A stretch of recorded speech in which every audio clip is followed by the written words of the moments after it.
لله رب العالمين والعاقبة للمتقين والصلاة والسلام على سيد الأنبياء والمرسلين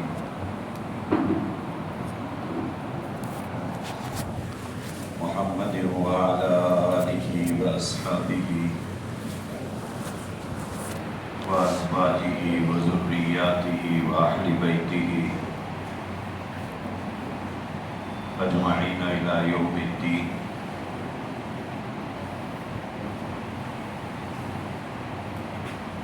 أما بعد فقد قال النبي صلى الله عليه وسلم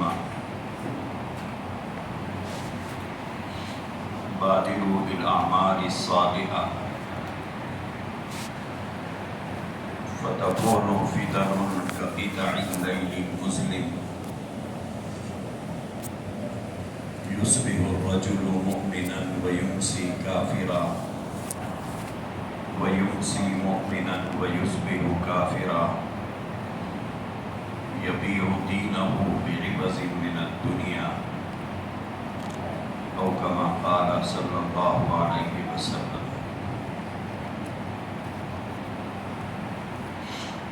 قابل احترام لائق عزت حضرات علماء کرام،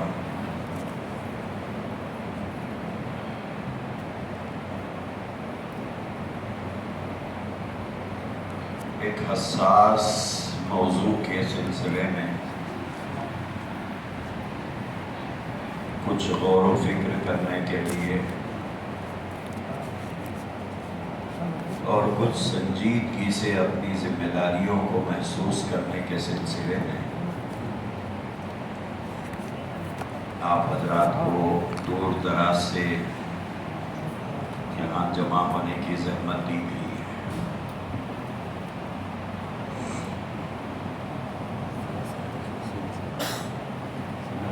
نبی رحمت صلی اللہ تعالی علیہ وآلہ وسلم نے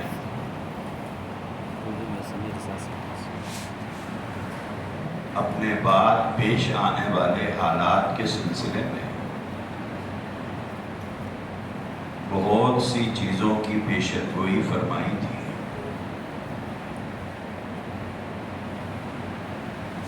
ان میں سے بہت سی پیشن گوئیاں پوری ہو گئی ہیں اور کچھ پوری ہو رہی ہیں، کچھ شاید ہمارے بعد پوری ہوں گی.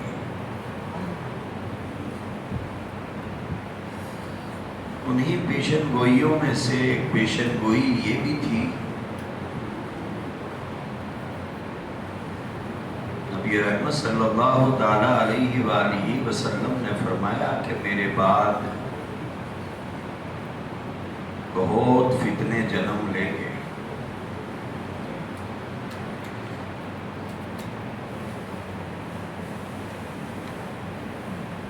ان کی تعداد اور کثرت کو سمجھانے کے لیے حضور علیہ الصلوۃ والسلام نے فرمایا بارش ہونے پر پانی کے قطرے جیسے ٹپکتے ہیں،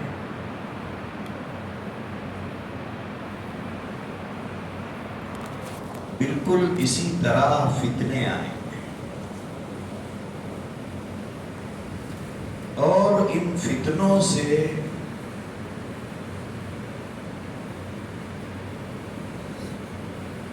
مالی نقصان نہیں ہوگا بلکہ اس سے نقصان آدمی کے ایمان کو ہوگا. ایک دوسری حدیث میں آقا کریم علیہ الصلوۃ والسلام نے فرمایا ایسا بدترین دور آئے گا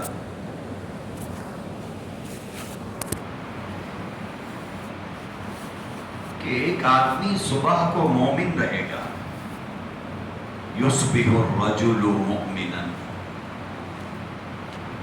صبح کو مومن رہے گا، وَيُمْسِي کافرا، شام ہوتے ہوتے کافر ہو جائے گا. وَيُمْسِي مُؤْمِنًا وَيُصْبِحُ كَافِرًا. دوسرا آدمی شام کو مومن رہے گا، صبح کو کافر ہو جائے گا.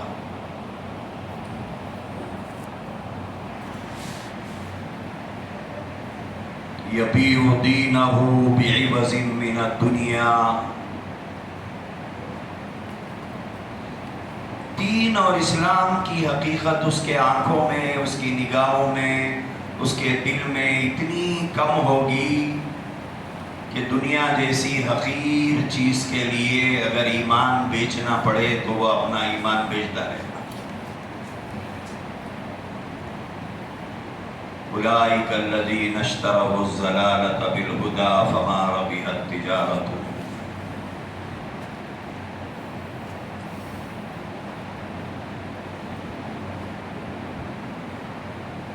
اللہ کے نبی علیہ السلام نے جو پیشن گوئیاں فرمائی وہ ہماری نگاہوں کے سامنے ہے. کل کوئی ہمارا مصلی تھا مگر آج وہ ہمارا مصلی نہیں ہے. کیا ہو گیا صاحب؟ بولے وہ قادیانی ہو گیا. فلاں صاحب مسجد کیوں نہیں آ رہی تو پتا چلا کہ وہ شکیلی ہو گئے. فلاں صاحب نہیں آ رہے ہیں کیوں؟ پتا چلا کہ وہ گوہر شاہی سے متاثر ہو گئے ہیں. فلاں صاحب کیوں نہیں آ رہی، فلاں نوجوان کیوں نہیں ہے؟ پتا چلا کہ وہ انجینئر محمد علی مرزا کا فالوور بن گیا ہے.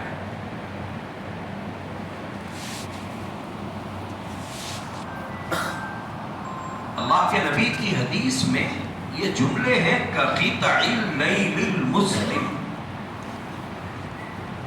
حضور علیہ السلام نے فرمایا رات کے اندھیرے میں جیسے ٹکڑے ٹکڑے رات کے آتے ہیں اندھیرے کے. 7 بجے اندھیرا کم ہے، 8 بجے اور گہرا، 9 بجے اور گہرا، 10 بجے اور گہرا، 12 بجے اور گہرا. حضور نے فرمایا مرور زمانے کے ساتھ ساتھ فتنے ایسے ہی بڑھتے جائیں اور بڑھتے بڑھتے بڑھتے بڑھتے وہ اتنے ایمان لیوا ہوں گے کہ صبح کو مومن رہیں گے، شام کو کافر ہو جائے گا.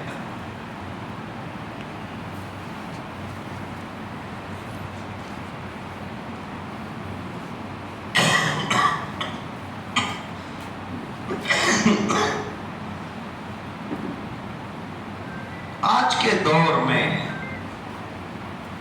ہم دیکھ رہے ہیں کہ فتنے بہت زیادہ بڑے ہوئے ہیں. اس پس منظر میں ہماری ذمہ داری کیا ہے؟ کیا امت کو حالات کے حوالے کر کے ہم اپنی روٹی اور بوٹی کی فکر میں رہیں؟ امت کو مرتد ہوتا ہوا دیکھ کر بھی ہم اپنی آنکھیں موند لیں، یا پھر ہماری اپنی کوئی ذمہ داری ہے؟ سیدنا عمر فاروق رضی اللہ تعالیٰ عنہ کا زمانہ تھا. فاروق اعظم رضی اللہ تعالیٰ عنہ حج پر آئے ہوئے تھے. کسی علاقے کا ایک شہزادہ نیا نیا اسلام قبول کیا تھا. وہ طواف کر رہا تھا. پیچھے ایک بدو آدمی تھا، بدوی تھا، وہ بھی طواف کر رہا تھا. شہزادے کی احرام کی چادر کھسک کر نیچے آ گئی تو اس پر بدو کا پیر پڑ گیا. جیسے ہی اس بدو کا پیر اس پر پڑا تو وہ شہزادی کا جو نشہ تھا وہ بھڑک اٹھا اور اس نے بدو کے گال پر ایک چانٹا رسید کیا کہ تیری یہ جرأت کہ تو نے میرے چادر پر پیر رکھا ہے. فاروق اعظم رضی اللہ عنہ کا زمانہ تھا. بدو سیدھے فاروق اعظم رضی اللہ عنہ کی خدمت میں حاضر ہو کر شکایت کی کہ میرے ساتھ یہ معاملہ ہوا ہے۔ فاروق اعظم رضی اللہ عنہ نے اس شخص کو بلایا، پوچھا کیا یہ جو شکایت ہے یہ صحیح ہے؟ اس نے کہا کہ صحیح ہے، میں نے مارا ہے۔ پوچھا کیوں مارا؟ اس نے وجہ بتائی تو حضرت فاروق اعظم رضی اللہ عنہ نے فرمایا کہ اس کو تھپڑ جڑنے کی یہ کوئی وجہ نہیں ہو سکتی ہے، یہ کوئی وجہ نہیں، یہ معقول وجہ نہیں ہے، لہذا تمہارے سامنے دو راستے ہیں، یا تو معافی مانگ لو یا پھر یہ اسلام ہے، یہاں زور آور کی بات نہیں چلے گی، یہاں انصاف چلے گا، یا تو معافی مانگ لو یا پھر آپ کو بدلے میں چاٹا کھانا ہوگا، سوچ لو۔ اس نے کہا کہ مجھے ایک رات کا وقت دے دیجئے، میں غور کر کے کل بتلاؤں گا۔ حضرت عمر نے فرمایا ٹھیک ہے۔ جب صبح ہوئی، حضرت عمر فاروق رضی اللہ عنہ نے کہا کہ ان کو پیش کرو، تو پتہ چلا کہ وہ رات ہی کو مکہ المکرمہ چھوڑ کر چلا گیا، اس کے بعد لوٹ کر کبھی آیا نہیں۔ حضرت عمر فاروق رضی اللہ عنہ کو اس کا بڑا خلق تھا، گیا کہاں ہے؟ غم اس بات کا نہیں تھا کہ چلا گیا۔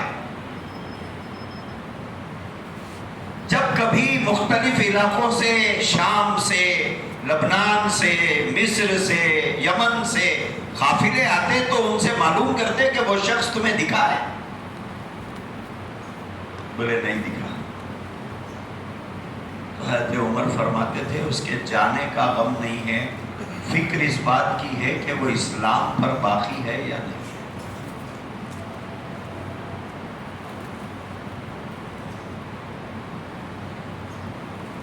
مجھے فکر اس بات کی ہے کہ وہ مومن باقی ہے یا مرتد ہو گیا، مجھے فکر اس کی ہے۔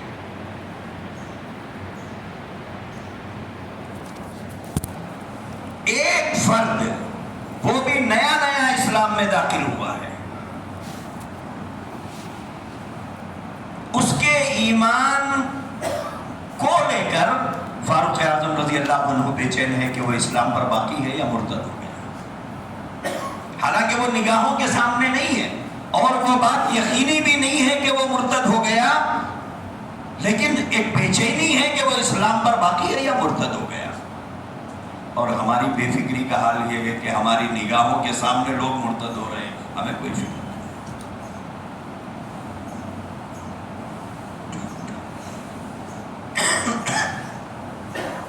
عرصے دراز کے بعد ایک قافلہ آیا تھا، حسب عادت، حسب معمول حضرت فاروق اعظم رضی اللہ عنہ نے معلوم کیا،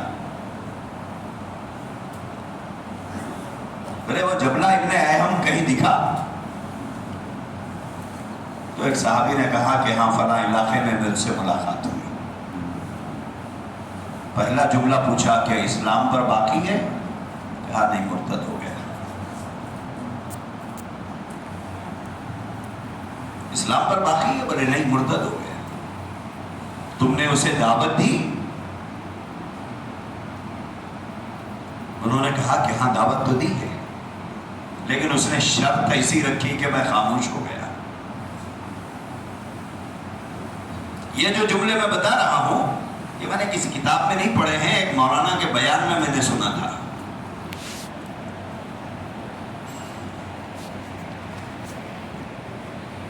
بڑے عالم ہیں، انہوں نے یہ واقعہ بیان کیا ہے۔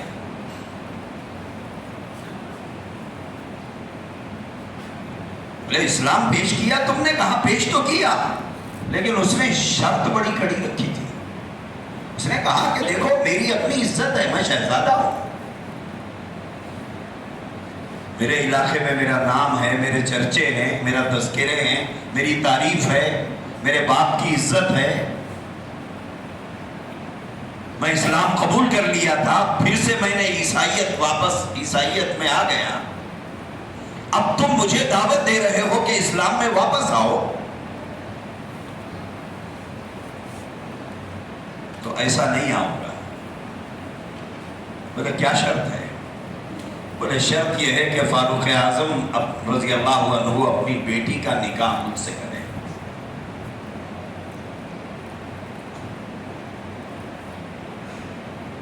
حضرت عمر نے پوچھا تم نے کیا جواب دیا؟ تم نے کیا جواب دیا؟ بیٹی آپ کی ہے، میں کیا جواب دیتا؟ بھانجی ہوتی، بھتیجی ہوتی، میری بیٹی ہوتی تو کچھ تو جواب دیتا تھا، وہ بھی فاروق اعظم کی بیٹی، امیر المومنین کی بیٹی، میں کیسے جواب دیتا؟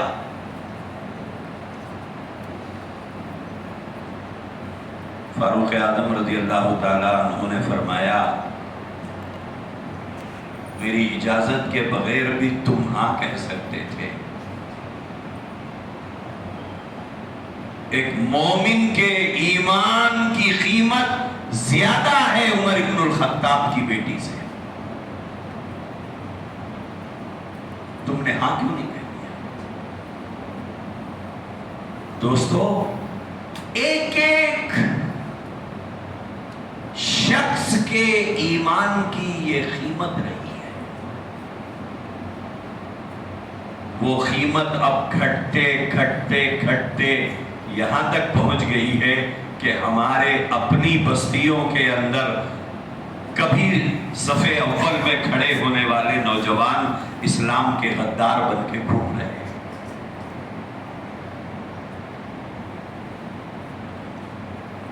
مجھے معاف کیجئے، اس کا درد ہمارے سینوں میں سے نہیں ہے، اس کا درد نہیں ہے کہ یہ اسلام چھوڑ کے چلے گیا، یہ رسول اللہ صلی اللہ علیہ وسلم کا باغی ہو گیا، اس کا کوئی درد نہیں۔ یہ منکرین حدیث کے قافلے میں جا ملا ہے، اس کا کوئی درد نہیں۔ کیوں؟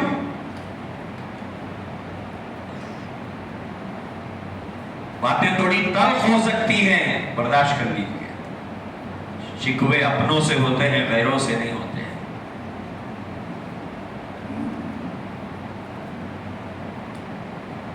آخر وجہ کیا ہے؟ ہمارے بڑے اور سب سے بڑے صحابہ ہیں، ہمارے سب سے بڑے، ان کے سینوں میں جو درد تھا، وہ درد آج ہمارے سینوں میں دین کو لے کر، اسلام کو لے کر، نبی رحمت صلی اللہ علیہ وسلم کی عصمت کو لے کر، وہ درد آخر ہمارے اندر کیوں نہیں ہے؟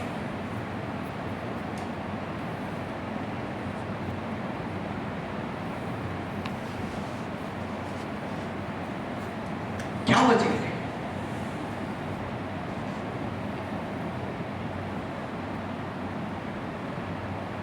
تلخ بات ہے، برداشت کر لیجئے۔ ہم نے جس شعبے میں بھی ہم کام کر رہے ہیں، جس کو ہم نے خوبصورت نام دین کی خدمت کا دیا ہے، دراصل وہ ملازمت ہے، وہ ملازمت ہے۔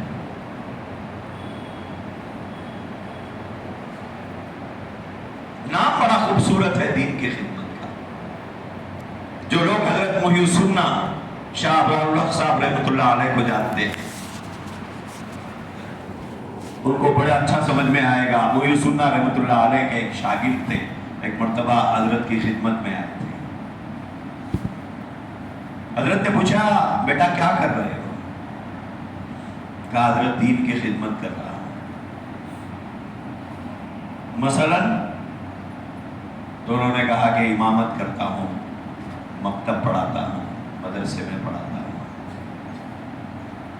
حضرت محی السنہ نے فرمایا میں آپ سے پوچھ رہا ہوں دین کی خدمت کیا کر رہے ہو؟ تو انہوں نے پھر وہی دو باتیں دہرائی۔ حضرت نے پھر فرمایا میں آپ سے پوچھ رہا ہوں دین کی خدمت کیا کر رہے ہو؟ وہ خاموش ہو گئے، بولے یہ سوال کچھ اور ہو رہا ہے۔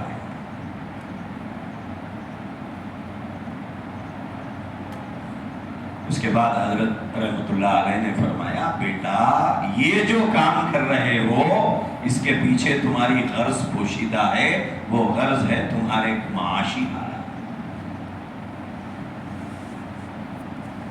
یہ ان اجریہ الا علی اللہ نہیں ہے،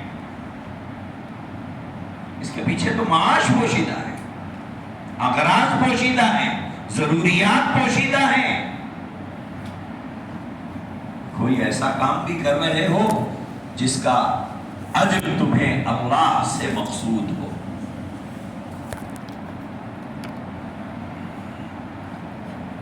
اجر صرف اللہ سے چاہتے ہو، ایسا کون سا کام کر رہے ہو ذرا مجھے بتاؤ۔ امامت کے پیچھے بھی مقصد ہے، مکتب کے پیچھے بھی مقصد ہے، اور تدریس کے پیچھے بھی مقصد ہے، اور سب کی اجرت تم لے رہے ہو، اور اس کا خوبصورت نام تم نے دین کی خدمت رکھ لیا۔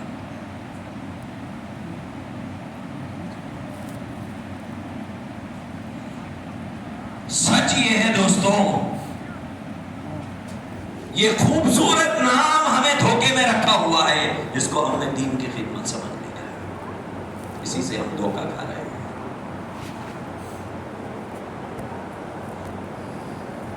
اور اس کا نتیجہ یہ ہوا کہ ہماری نگاہوں کے سامنے یہ مرتدین گھوم رہے ہیں، تو ہم یہ سمجھ رہے ہیں یہ تین کاموں میں یہ کام نہیں ہے، یہ میرا فرض منصبی نہیں ہے، نہ یہ مکتب کے دائرے میں آتا ہے، نہ امامت کے فرائض میں آتا ہے، نہ تدریس کی خدمت کے دائرے میں یہ شرائط تھے کہ مرتدین کا مقابلہ کرنا ہے، لہذا یہ میری ذمہ داری نہیں ہے۔ ورنہ دوستو ان کی کوئی حیثیت نہیں ہے، جو آج دندناتے پھر رہے ہیں یہ لوگ ہمارے علاقوں میں، ورنہ ان کی کیا جرات ہوتی ہے۔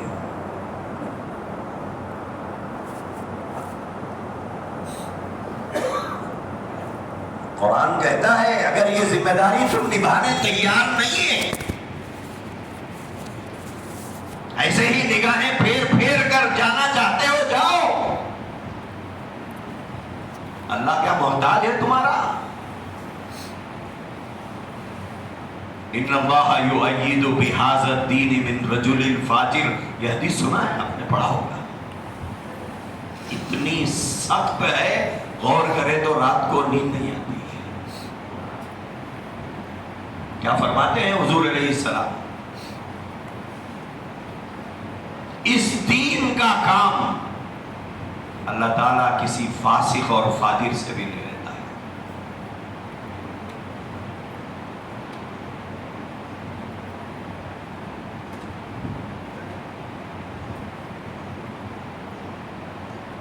یہ جو ارتدادی سیلاب ہم دیکھ رہے ہیں، ایسے موقع پر ہماری ذمہ داری کیا ہے دوست؟ امامت کے خول میں بنے ہم، مکاتب کے خول میں بنے ہم، مدارس کے خول میں بندھے ہم، اور اس سے باہر نکلنے تیار نہیں، کہتے ہیں کہ ہماری ذمہ داری نہیں ہے۔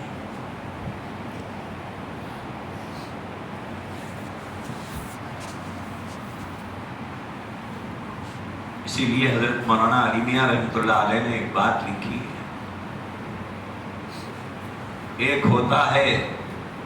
ایک ہوتی ہے دین کی حمایت، ایک ہوتی ہے حمیت، ایک ہوتی ہے حمایت، ایک ہوتی ہے حمیت۔ حمایت کیا ہے؟ راستے سے جا رہے ہیں، چند اوباش آوارہ لوگ ایک جانے والی لڑکی کے ساتھ چھیڑ چھاڑ کر رہے ہیں، آپ طاقتور ہیں، آپ نے بیچ بچاؤ کا کام کیا، اس بیٹی کا دامن داغدار ہونے سے بچا لیا اور ان اوباشوں کو بھیجا دیا، دل پہ کوئی چوٹ نہیں، گھر جانے کے بعد کوئی درد نہیں، راستے میں کوئی فکر نہیں، لیکن 2-4 دن 10 دن کے بعد پھر کسی راہ پر ہماری اپنی بہن چھیڑی جا رہی تھی، ہماری اپنی بیٹی چھیڑی جا رہی تھی، کیا اب بھی وہی کیفیت ہمارے دل کی رہے گی جو 8 دن پہلے تھی؟ اب وہ کیفیت نہیں. اب مسئلہ حمایت کا نہیں حمیت کا ہوتا ہے. حمایت نہیں رہے گی، اب حمیت ہوتی ہے.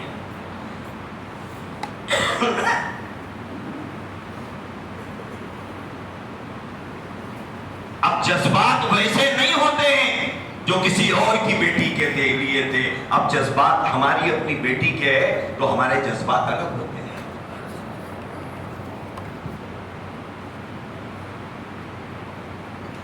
اب غصہ کی اسپرٹ جو ہوتی ہے وہ پہلے جیسی نہیں ہوتی. یہ ابل ابل کر اندر سے آتا ہے.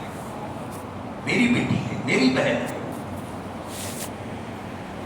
حضرت مولانا علی میاں رحمۃ اللہ علیہ نے لکھا ہے اسلام کی حمایت نہیں حمیت اسلام کے لیے ہونا چاہیے. حمایت کا سے کام ہونا چاہیے، حمیت کی ضرورت ہے. حضرت نے لکھا آج ہمارے سینے حمیت اسلامی سے خالی ہو گئے ہیں. ضرورت حمیت کی ہے، حمایت کی نہیں. حمایت تو کر ہی رہے ہیں، امامت کر کے، خطابت کر کے، اور مدرسوں میں پڑھا کے، اور کئی طریقوں سے دین کی حمایت ہو رہی ہے، مدد ہو رہی ہے ہم سے. لیکن رگے جان پھڑک رہی ہے کیا؟ رگے جان ہی پھڑک رہی ہے. راتوں میں بے قراری ہے کیا؟ امت کی دینی زبوں حالی کو لے کر کبھی کروٹیں بدلے ہیں کیا رات کو؟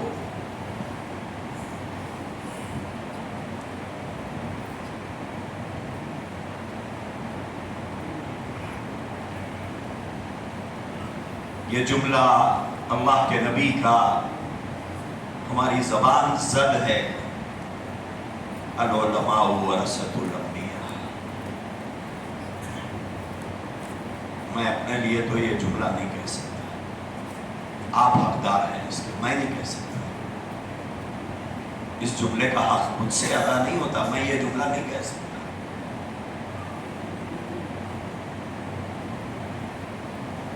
لیکن وراثت میں اللہ کے نبی نے صرف امامت چھوڑی ہے ہمارے لیے، مسند ارشاد چھوڑا ہے ہمارے لیے.